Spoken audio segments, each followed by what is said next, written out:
Whoa, nice graphics. I'd like to get my hands on that game.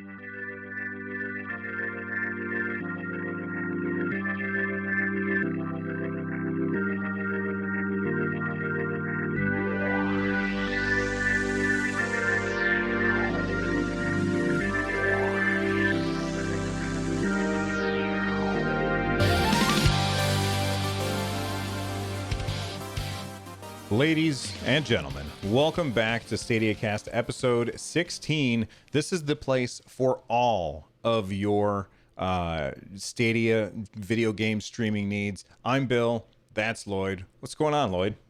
Not much, man. Just trying to stay inside from all the crazy wildfire smoke that's around my house. So if I get a little sepia toned, it's not my camera. It's just the smoke sneaking into my house. Funny story. You know what? Well, yeah, let's go ahead and do this before we actually start the show. Sure. So we're not recording this show live. Here, I'll do the usual intro. Before we get started, we record this show live Sunday mornings at 10 a.m. Eastern at youtube.com/StadiaCast. But not today. We didn't record it live today because I was having internet issues. Now, I know this is a show about streaming video games, and I have an internet issue. How hilarious is that? What do you think, Lloyd? It's funny, sad, not funny, haha. So it is funny, sad. However, there's going to be some people, and there are people who blindly despise Stadia and all things streaming, no matter what. And they're going to look at this and they're going to say, aha! This is proof that it's not ready. But I will say this. The issue today with us being able to stream the show live has nothing to do with my ability to play Stadia, because here I've got my my little Google Wi-Fi, and I'm just making sure there's no personal information on there. All right, so on my Google Wi-Fi right there, it says that my total download is 333 megabits per second, but my upload speed is 5.6. I would have no problem at all using Stadia today. However, streaming from my house with an upload of 5.6 megabits per second is untenable. That is not something that's going to happen, because the way that streaming works is my computer takes every frame of footage that Lloyd and I produce, and then it encodes each frame and sends it up to the internet, to the YouTube servers, and then the YouTube servers re-encode those at different bit rates. So if you've got slow internet, it sends one stream to you. If you've got fast internet, it sends another stream to you, and you guys get to see Lloyd and I have a conversation almost in real time, which is pretty great. But when my internet doesn't have good upload, that causes definite issues. And I actually have had this issue kind of all weekend. I thought it was fixed. Well, not fixed, but I thought it was getting better, because I was able to stream Switchcraft yesterday. No problem at all. I was, and I'll talk about yesterday in a little bit, but no problem at all. I was able to stream Switchcraft, and, I figured, okay, we're good. So I started up the stream today for StadiaCast, and it didn't work at all. So it just kept saying, OBS, the streaming software, kept showing me like red things saying it's not going to happen today, pal. So Lloyd and I decided to do this offline, and then after we finish recording, I'm going to upload this. Did I sum everything up okay, Lloyd, or is there anything you want to add to that? No, I think that's exactly it. The funny thing is that if we were actually streaming a game right now and you were using Stadia, you wouldn't have this issue, because it would be Google servers that would be streaming it to your Google Live page. So that would all happen on Google's side. So you'd be fine right now if we were actually streaming a game.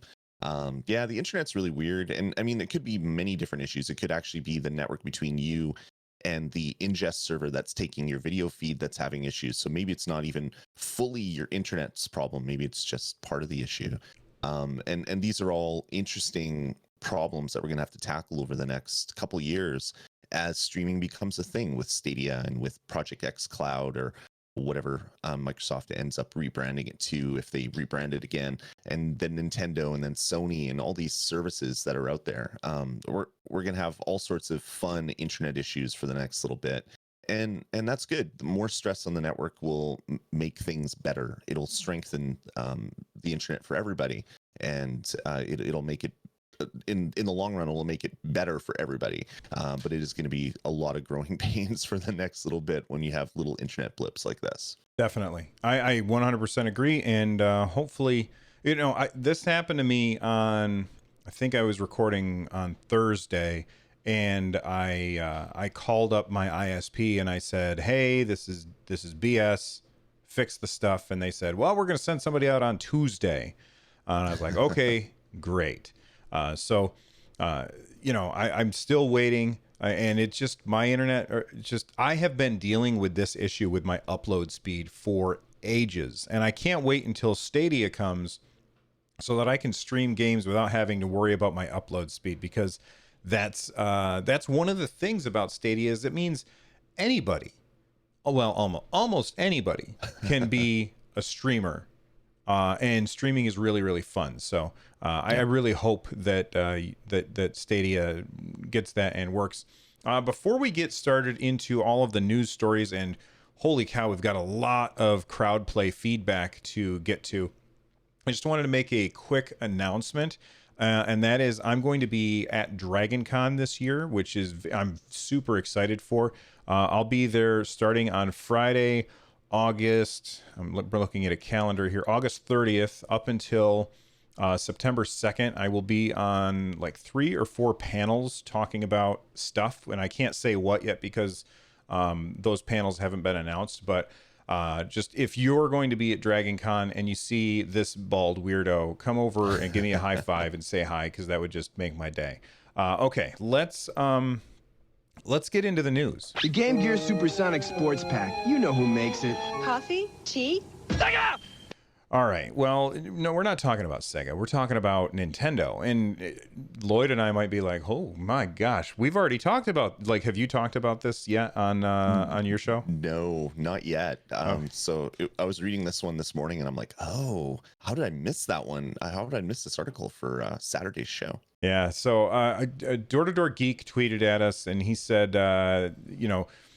the Forbes, which, by the way, I am not clicking on this article because I clicked on it earlier and it popped up an auto playing video and a popover ad and all this other trash. And I was like, nope, not going to Forbes' website anymore. But I got the gist of it. And the gist of it is that Forbes thinks that Nintendo and Google should team up, and, and I'll form the head and together we are Voltron, that kind of thing. Nintendo is not going to play ball with this. No. They were, in fact, Nintendo was asked at the 79th annual general meeting of shareholders. And if you want to read the whole thing, like their whole thing, which is very much not about, it's not about Stadia, but there's one small section in this that is about streaming, and then the rest is all Nintendo stuff. But if you want, you can just go to the URL that's on the screen, or you can go to the link in the show notes over at runjumpstomp.com and find those show notes. But what we're going to do is I'm going to scroll down to the part where they're talking about streaming. Actually, it might be easier if it's not there. Dang it. Okay.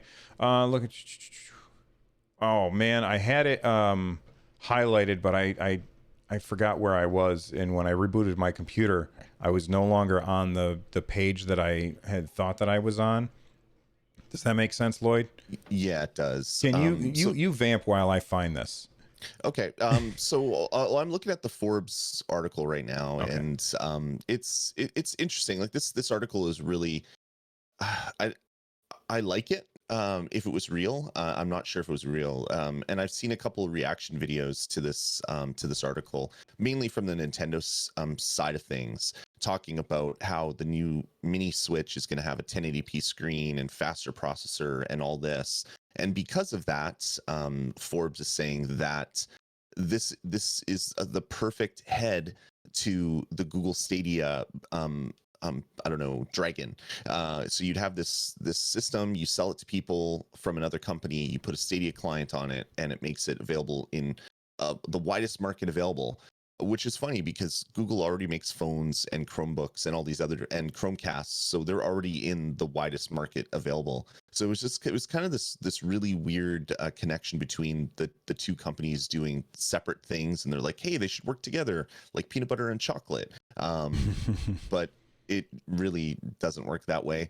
But there was the one interesting aspect is because Nintendo works with NVIDIA and Google works with NVIDIA, they're saying that they could bake in support for Google's VP9 codec, which is one of their really low latency streaming codecs. And if the new mini Switch had that baked into the CPU, then yeah, that would be better. If it was hardware level decoding of this stuff, it would be possible that the decoding of VP9 would be even faster than on other devices. So that was a really, really interesting thing. And with NVIDIA working with both companies, it totally makes sense to start adding that stuff in. But the rest of it seems like maybe it's a little bit of a stretch, I guess. To me, the whole article felt like it was. I like that you found the one nugget of information that would be really beneficial. But to me, I read the article and I was like, this is somebody who said, hey, Nintendo Switch is really popular right now, and people are writing a lot of articles about Stadia. So I'm going to write an article about Nintendo Switch and Stadia, and oh man, all the clicks we're going to get. And sure enough, they fooled me. I clicked on their article, but you know, that's the thing. I just felt like this was a very, very clickbaity article. And Nintendo responded, not directly to this article, but Nintendo was asked about this at their 79th annual shareholders meeting. I finally found the question. It was question number 4, if you want to read everything, because I highlighted the important stuff. It says here, there is an impression that Nintendo has been a little slow to join large global trends like the mobile business and releasing games that use VR.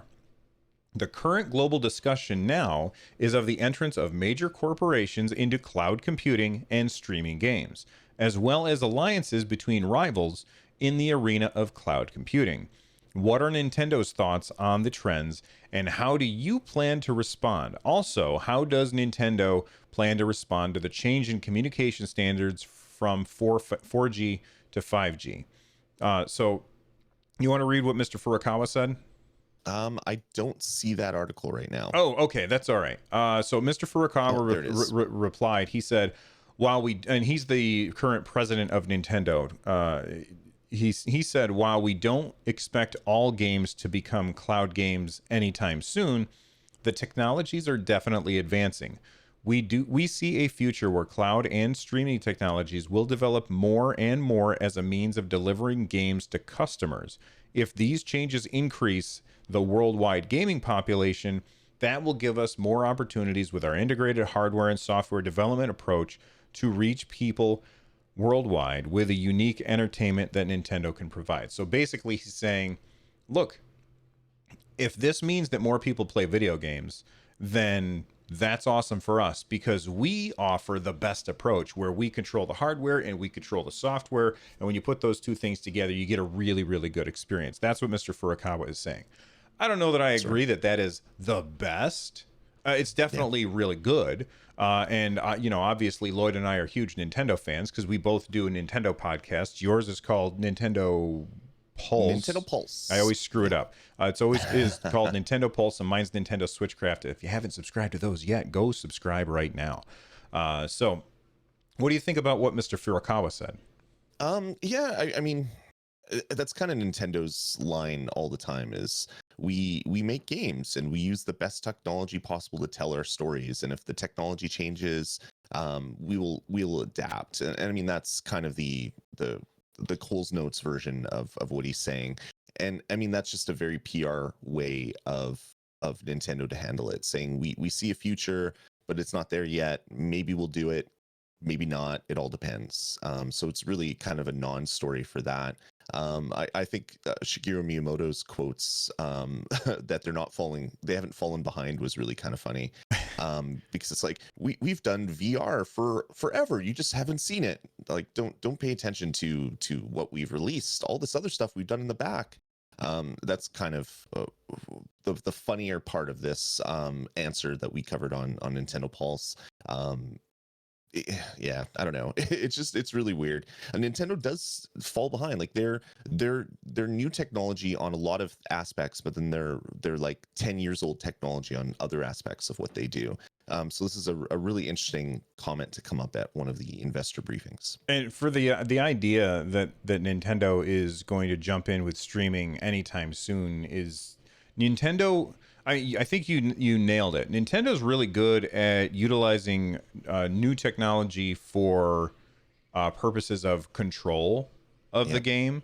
But when they are talking about newer technologies for what the game is running on and those kind of things, Nintendo likes to use seasoned technology that's been around for a while. That's kind of their motto. Like Gunpei Yokoi, he's the guy who invented the D-pad and the Game Boy and the Virtual Boy and all that stuff. And like he popularized the light gun. Like he said, look, we don't do new stuff. We do old stuff because old stuff is easier to work with. And it made a lot of sense. Mr. Miyamoto also said, let me find the button here. I think that cloud gaming will become more widespread in the future, but I have no doubt that there will continue to be games that are fun because they are running locally and not in the cloud. I take issue to that. I don't know if you can think of anything, Lloyd. I mean, local multiplayer. You can't having local multiplayer, and if you have everybody connecting with individual controllers on a local screen and you're at a bar, sure, that you can't really do that with Stadia very easily, because you'd have to get all your controllers on the Wi-Fi network of the bar that you're at or the rooftop party, like the first Karen. Karen at the rooftop party. Sure, that stuff would be more fun to have something running locally, but if you have 5 or 4 Stadia controllers and you have a game running on Stadia on your TV and it does fun things with that connection, there's no difference whether the game's running locally or not. So I guess maybe taking it out of your house, maybe having a physical system running that game would be better. But in the future, internet speeds are going to go up. There's pretty much nothing that you're not going to be able to do streaming that you can do locally, that I can think of anyway. And Mr. Shiota, he's a director at Nintendo and a senior executive officer. He said 5G can send because the person who asked the question had like 3 questions in their question, which is I don't know how these guys, like, they're standing up there and they get fired all these questions and somehow they have an answer for all of them like that. It's very impressive. But he's standing up there and he says 5G can send a large amount of data without latency. We are aware that this technology has been gaining a lot of attention and Nintendo is also investigating it. However, we don't only chase trends in technology. Cost is an extremely important factor when it comes to 5G. It's difficult to use even outstanding technology if the cost is too high. So we will continue to also thoroughly investigate the cost of new technologies. So the thing that stands out to me here is a lot of people were like, oh man, I saw, like, I think I even saw an article where it showed, was it the one that was tweeted at us? Yeah. No, it wasn't. I saw one that showed the Switch with a 5G on the screen, and people are saying, oh man, if the Switch had built-in 5G, or the Switch Pro had built-in 5G, then it could use Stadia and it would be amazing. And those people forget that the current Switch doesn't even have LTE. It doesn't have cell radio at all. Yeah, it doesn't have that stuff. That's not Nintendo's.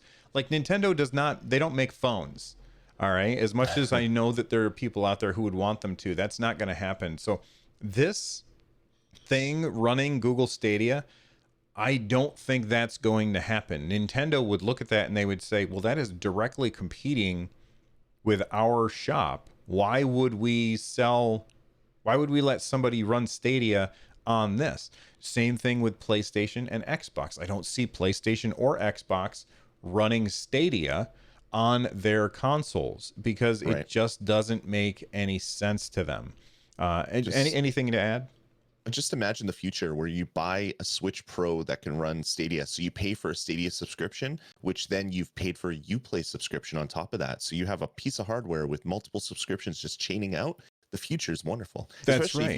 if you have a 5G modem in it, then you're paying your $30 a month for your data plan as well. Like the future just looks fantastic. You forgot about regards. the $20 a year to get Nintendo Switch Online. That's right. You need to pay Nintendo online to then use Stadia's online servers. Yeah, this question was just all weird. It's like asking about technology that Nintendo's not really dealing with right now, and a lot of that stuff comes up at shareholders, and it's like, hey, this is a thing, why aren't you doing this thing? And then they respond to it, and then nothing comes of it. But yeah, this Switch Mini or Switch Pro having all this technology just so that Nintendo can partner with Google seems very unlikely to me. Okay, so what I want to do is we're going to take a break. We're going to hear from our sponsors. When we come back, I have a story that I want to share with you, and I want to get your reaction and your thoughts on exactly what it is that we're going to run into. So listen to this ad, and when we come back, we're going to hear a story from Bill. Let the Radio Shack TRS-80 put the world of color computing into your home. All right. Well, this is not in the home. In the home, I think Stadia is going to work great. However, I had to go to a conference at the end of the school year. I went to a conference, and we were at this conference, and I had my iPad, and I was getting connected to the hotel Wi-Fi, and it pops up this screen, and it's like, put in your room number or whatever. I don't remember. But it was like it captures and stops you from getting to the internet on their Wi-Fi before you click a button or whatever. And it occurred to me, how the hell are we going to do that with a Google Stadia controller and a Chromecast? Because I know that there's a lot of people out there who say, oh man, Stadia is going to be fantastic. And God, don't start sending me messages that I hate Stadia. I do a Stadia podcast. Okay. So I'm just saying, I look at both sides, but there's going to be people out there, or there have been people out there who say Stadia is fantastic if you travel, because you're going to be able to not have to take your whole console with you. You just take your Chromecast and your controller and you're all set. But what happens when you get to the hotel and they have that portal that you have to go through before you get to the internet, and there's like no screen on your controller? How are you going to put in the inputs? Lloyd, do you have a solution? Well, first I have a question for you, Bill. Why do you hate Stadia so much, Bill?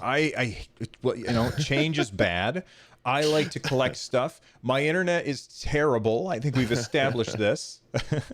Yeah, just kidding, of course. People that are going to tweet and say, see, even Lloyd thinks Bill hates Google and Stadia. No, he doesn't. Hotel Wi-Fi is a really interesting beast because of that little capture page where it wants your name and your room number and stuff like that.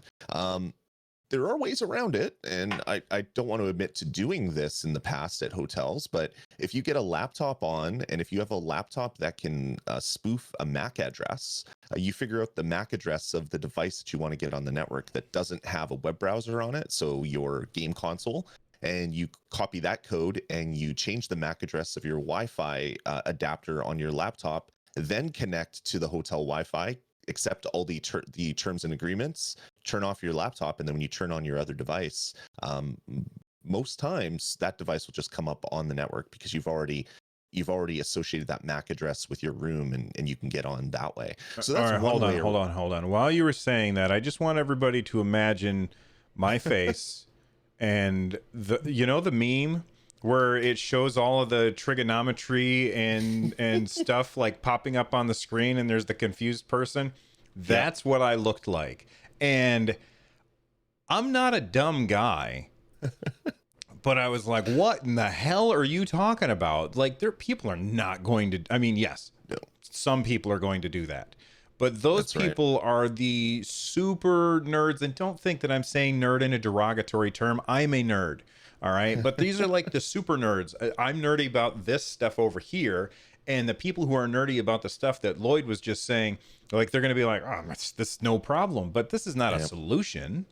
It's definitely not a solution. It's a workaround. Okay. But the best workaround is you bring a laptop, you play Stadia on that laptop that's connected to Wi-Fi, and you plug in your Stadia controller through the USB-C on your laptop. I mean, or you use a different controller. So maybe using Google's actual controller might not be the best method in that case, because hotel Wi-Fi is spotty at the best of times. They throttle connections. They do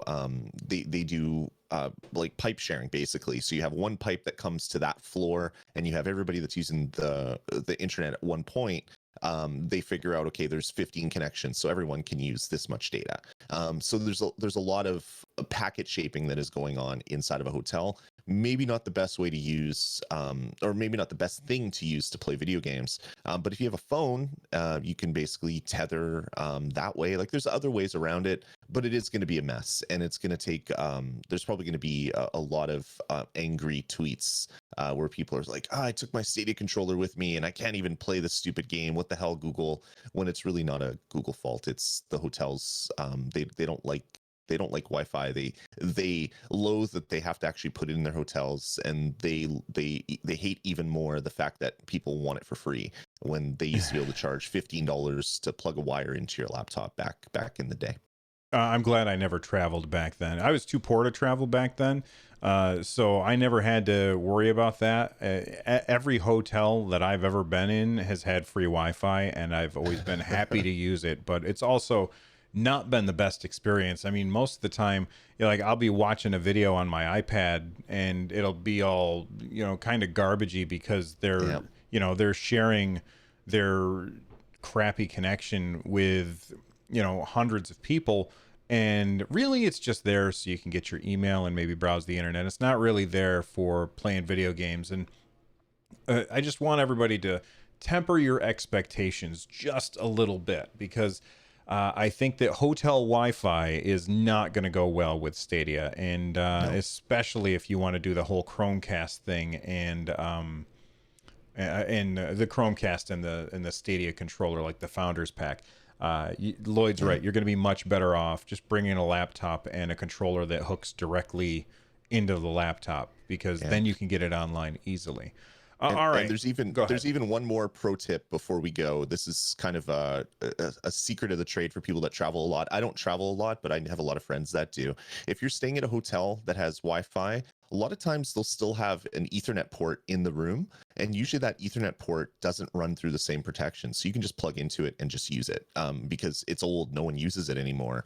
So you can actually usually get faster internet just by plugging in through the Ethernet port in your hotel room. Not every hotel, of course, but a lot of the ones that I've stayed at, I've just plugged my laptop in, and you get like 20 megabit, 30 megabit downloads when you're getting like 5K a second on the Wi-Fi. So just another pro tip. So if you bring a laptop and have your wired controller, you bring an Ethernet adapter, you can plug that in, and then you can get in even faster. But it's going to be a messy experience anyway, so it's not going to be the joy that people are hoping it's going to be. But I mean, to be fair, somebody who travels all the time, I think that the state, if you have, like, I read someplace that you can buy like a very small router that made for this, so you plug it into the Ethernet and then you use that router to do all your stuff.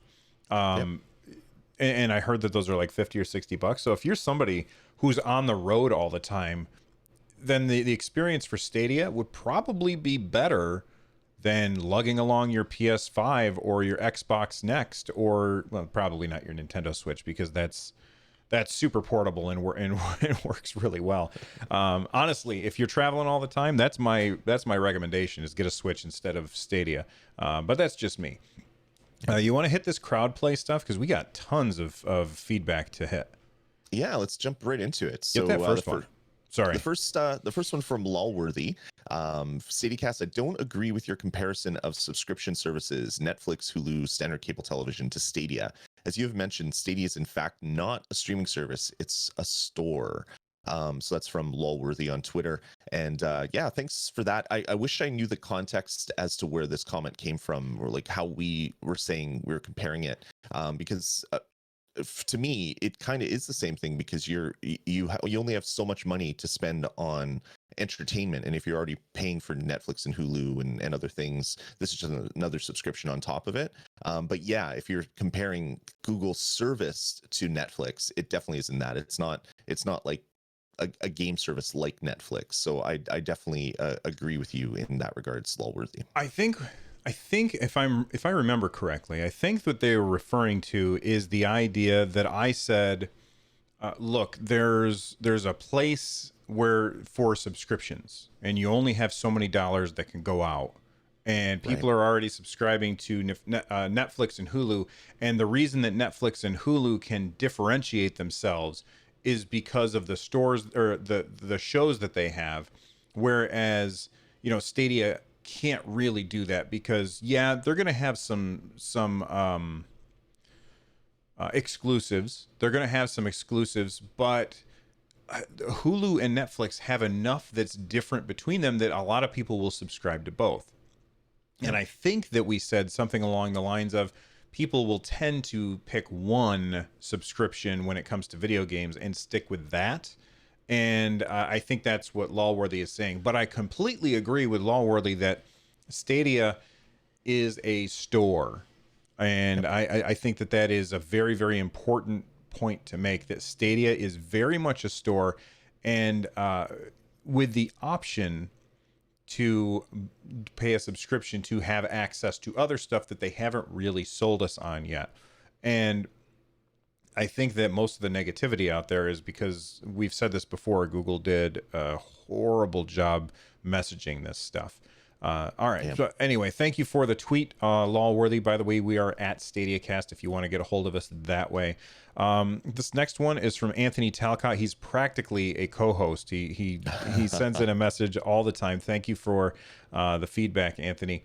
He says, at StadiaCast, question for the podcast. I'm pretty sure you guys have multiple consoles, so I was wondering, what would Stadia have to do to make its console your primary console for the next 3 to 5 years? Lloyd, you want to start us off here? It would have to be really cheap, and it would have to have every single game I want to play on it. My primary console is the Switch, because I love Nintendo and Nintendo games, and I find that a lot of the third-party stuff that I want to play is on the Switch, which is great. But I just signed up for Xbox Game Pass Ultimate, and I'm playing Crackdown 3 on my PC. Like, there's so many ways to get games nowadays, and I don't really have a primary. I just have a place to play the games that I want to play. I still play my PS4, and I still play other things. But yeah, if they can get a really cheap subscription model, or if they make it just super compelling to give Google my $10 a month and play all the games that I want to play, it would for sure be my primary console. But as of right now, I don't see that happening, because they don't really want to use this as a streaming service. It doesn't seem to be that's where they're focusing their efforts. For me, I mean, you said it. Switch that's my console of choice.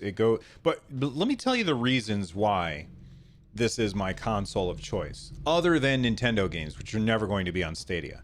The Nintendo games are number one, but then all of the other reasons that this is my primary console is, well, first off, it's portable, so I can take it to any room of the house.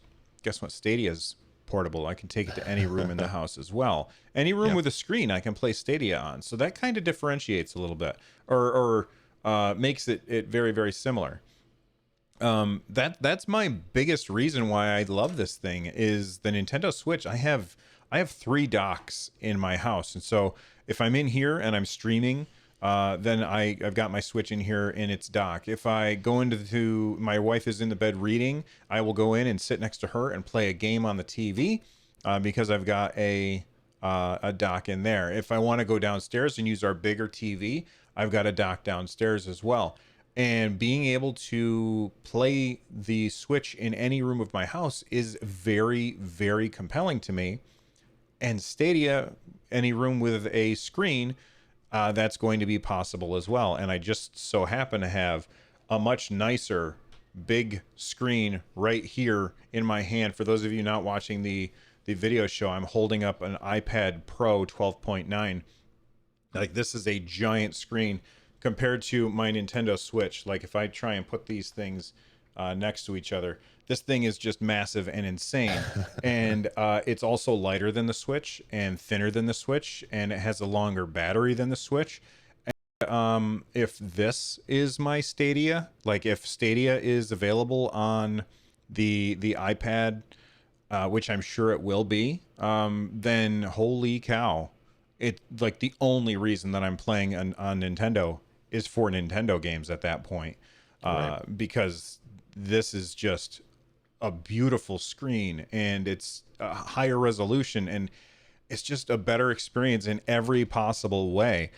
So it's a good thing Nintendo has fantastic first party titles, but I do think that that's a very good possibility that a lot of people will be convinced to be playing on Stadia in the next 3 to 5 years, especially if they are somebody like me who has a lot of screens to use.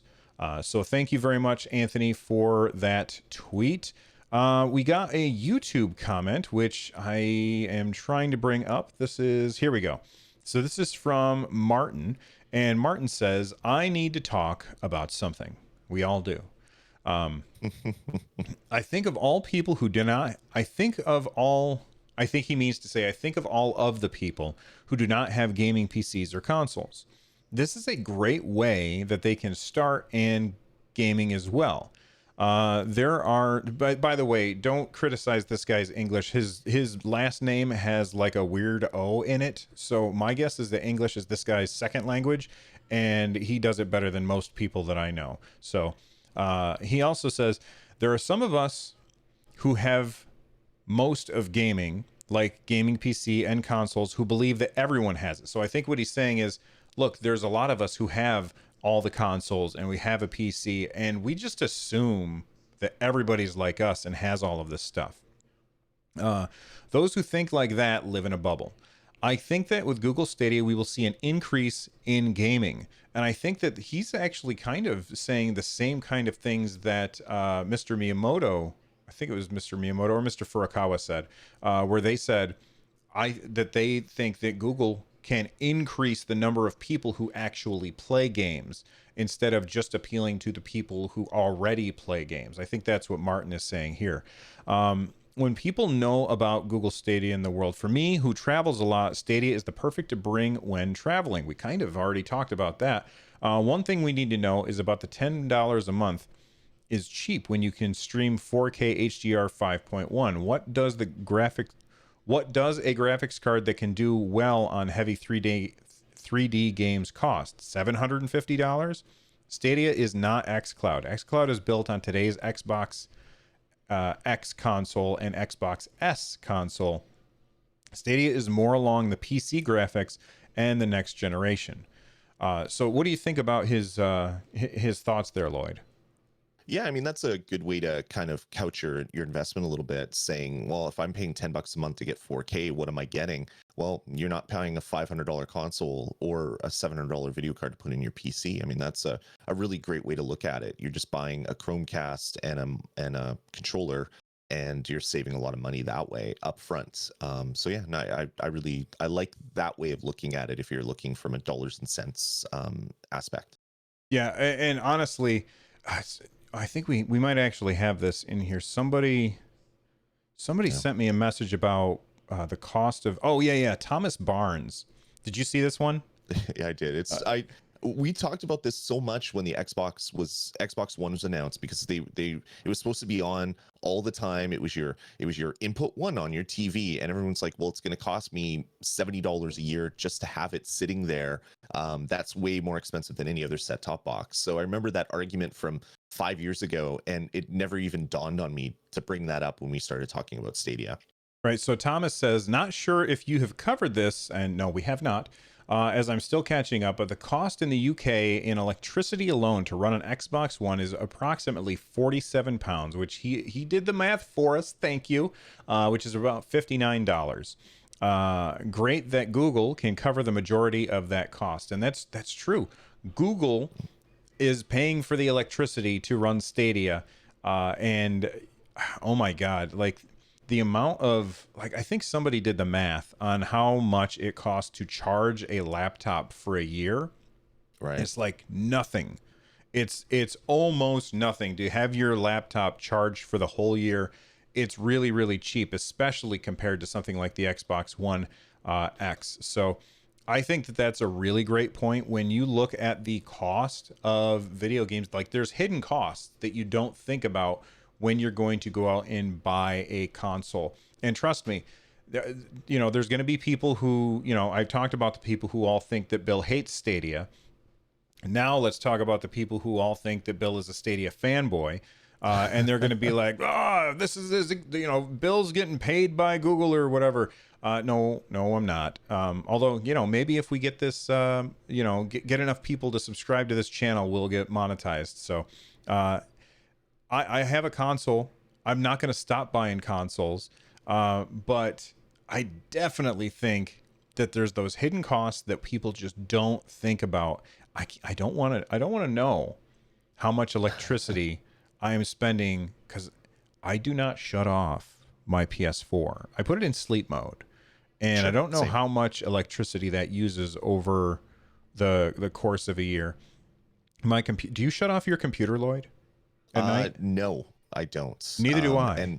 And my computer has a bug recently where it doesn't even go to sleep properly. So I'll come here the next day and my screens are still on, which is just fantastic for the longevity of this hardware. Yeah. Oh my God. Okay. So it's not just me. Did this just start happening like a week ago? No, this started happening with one of not the most recent Windows update, like one from like October. So I got it in like November or December. That's when it started, and I can't track it down. It's the most annoying thing in the world. Okay. Well, I'm experiencing that same thing. Anyway, Thomas, thank you very much for the tweet. You want to pick a tweet and tell us all about it there, Lloyd? Sure. So we got another Anthony Talcott tweet coming in. He posted an image of a file structure of an image of a file structure of Fallout 76, and he asks, so I'm not a programmer, but does this mean that Fallout 76 is coming to Stadia? And what it is there's a picture that's attached that has Google or Chromium renderer as in the directory for Fallout 76. And no, well, maybe, but not this. What Chromium is, it's a web browser. So this is the Chromium renderer is just a web browser that they've bundled with Fallout 76. I guess when they do the news items and things like that, they're like using the store. The store, all that stuff. They're just using a web page. So they bundled Chromium, which is Google's browser core, in with their game. So it doesn't mean that they're going to be running in Chromium. It just part of their game uses Chromium. But I wouldn't be surprised if Fallout 76 eventually did come to Stadia. It's an always online world like that. Seems like it would just make sense to be running in the Google Cloud. Yeah, and we already know that Bethesda is keen on supporting Stadia, because we know that Elder Scrolls Online is coming to Stadia. Stadia, or at Google Stadia, tweeted that the other day, that Elder Scrolls Online is on board with coming to Google Stadia. Even if Fallout 76 is coming to Stadia, there wouldn't be anything in the file structure. And again, I'm no programmer, but I would just assume there wouldn't be anything in the file structure that you have installed on your computer that would have anything to do with that. Because why would they, like, it's not like they are just taking what they are already running and just installing it on a computer. The Stadia hardware is very different than a Windows PC. The operating system is different than a Windows PC. And so the idea of looking at these files and being like, oh man, look at that, Chrome, that means it's Stadia. It doesn't really hold up, but I like your enthusiasm without a doubt. We also got another comment from the YouTubes, from Doug Jacobson. This was yesterday. He was responding to episode 15. He said, I need to make a Stadia controller for the handicapped. I have some ideas. Any idea on who I should talk to? I have no idea who you should talk to, but I think that Microsoft is using for their what do they call their I controller? just talked about it yesterday. It's like it's extensible. No, can't remember what it's called, and I'm trying to. My Google is failing me right now. I'm typing things as well. This is wonderful audio. It's the adaptive controller. Adaptive. Yeah, There you go. and if you don't know what the adaptive controller is, it is. Don't do your pop-ups, people.